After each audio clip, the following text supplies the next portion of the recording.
अब चैप्टर है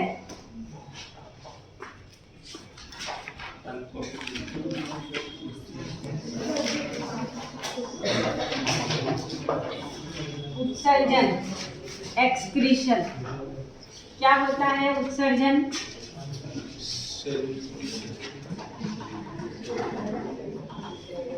क्या उत्सर्जन तंत्र,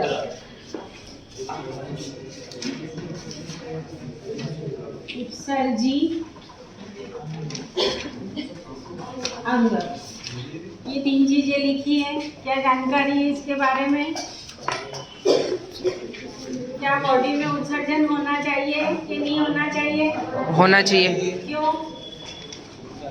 हाँ होना चाहिए, मैं भी कह रही हूँ। क्यों? हमने कार्बन डाइऑक्साइड की बात करी थी। कार्बन डाइऑक्साइड भी क्या है हमारे शरीर का उत्सर्जी पदार्थ है, जिसको हम श्वसन तंत्र की सहायता से नाक के द्वारा सांस छोड़ते हुए निःश्वसन द्वारा बाहर निकालते हैं। ठीक, यूरिन निकालते हैं हम बॉडी से बाहर, ठोस अवशिष्ट पदार्थ निकालते हैं, पसीना निकलता है क्या? Yes ma'am. क्यों, क्या जरूरी है पसीना निकलना? ये इकट्ठा हो जाता है। क्या इकट्ठा हो जाता है?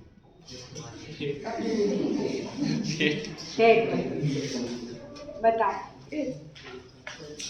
शरीर में उत्सर्जन क्यों आवश्यक है, ये मेरा प्रश्न है।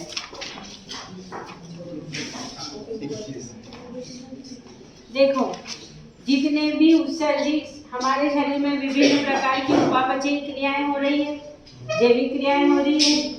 इन जैविक क्रियाओं के पश्चात जो आवश्यक पदार्थ होते हैं वो तो हमारा शरीर एब्जॉर्ब कर लेता है, क्योंकि शरीर के लिए आवश्यक है। लेकिन इन उपापचयी क्रियाओं के दौरान विभिन्न प्रकार की जैसे भी बनेगी, विभिन्न प्रकार के पदार्थ बनेंगे जो प्रकृति में विषैले होते हैं।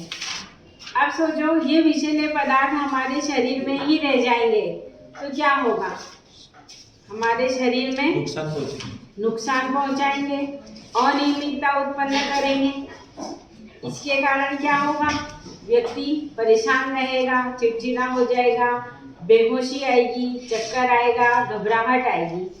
आप खुद ही देखते ही हो। ठीक है, तो इन उत्सर्जी पदार्थों के विषैले प्रभाव से बचने के लिए समय समय पर इन पदार्थों को शरीर से बाहर निकाला जाता है। तो इन उत्सर्जी पदार्थों को शरीर से बाहर करने की प्रोसेस ये कहलाती है उत्सर्जन तंत्र। और इस उत्सर्जन की क्रिया में जो जो भी अंग भाग लेते हैं वो सभी आपस में मिलकर क्या बनाते हैं? सिस्टम बनाते हैं। तो वो सिस्टम क्या कहलाएगा? उत्सर्जन तंत्र, एक्सक्रीटरी सिस्टम। और उत्सर्जन तंत्र किन से बनेगा? जो भी शरीर के अंदर उत्सर्जी अंग है।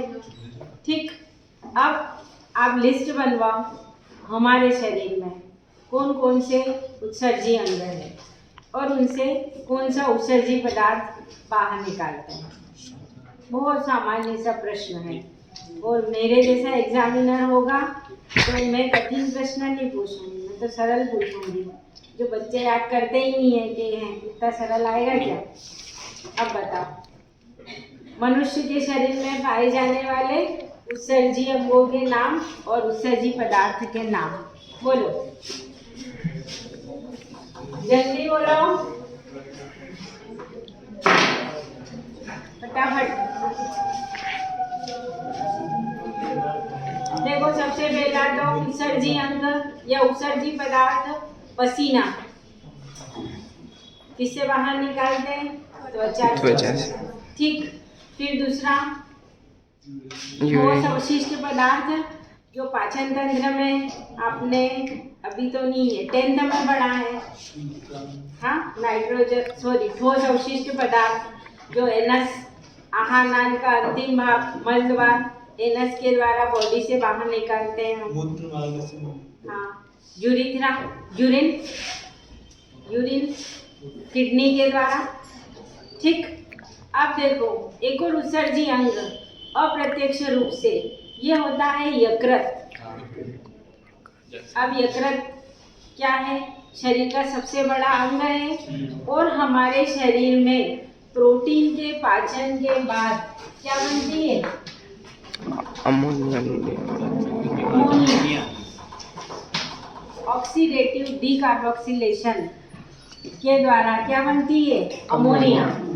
अब ये अमोनिया होती है बहुत अधिक हानिकारक, विषैली प्रकृति की होती है। जो जलीय जीव होते हैं उनमें तो इस अमोनिया का प्रभाव ज़्यादा नहीं रहता है क्योंकि पानी की मात्रा ज़्यादा है, लेकिन स्थलीय जीव होते हैं उनके अंदर अमोनिया विषैला प्रभाव उत्पन्न करेगी। तो हमारा जो अंग है यकृत, ये यकृत क्या करता है? इस अमोनिया को, एक चक्र है, पढ़ेंगे हम, आर्जिनिन आर्जिनिन चक्र। इसने पूछा था, क्या नाम है तुम्हारा? हाँ, वर्षा। इसने कहा था आर्जिनिन आर्जिनिन चक्र। अब इस चैप्टर में पढ़ेंगे हम कि अमोनिया से यूरिया कम हानिकारक पदार्थ में कौन बदलता है? यकृत। इसलिए यकृत भी अप्रत्यक्ष रूप से क्या है? उत्सर्जी यकृत, क्योंकि अधिक हानिकारक पदार्थ को कम हानिकारक पदार्थ में बदल रहा है। इसके अलावा कार्बन डाइऑक्साइड उत्सर्जी पदार्थ है। श्वसन तंत्र, सांस छोड़ते हुए नाक के द्वारा शरीर से बाहर निकाल रहे हैं। तो ये सब क्या है? हमारे शरीर के उत्सर्जी पदार्थ और उत्सर्जी अंग। ठीक है, चलो।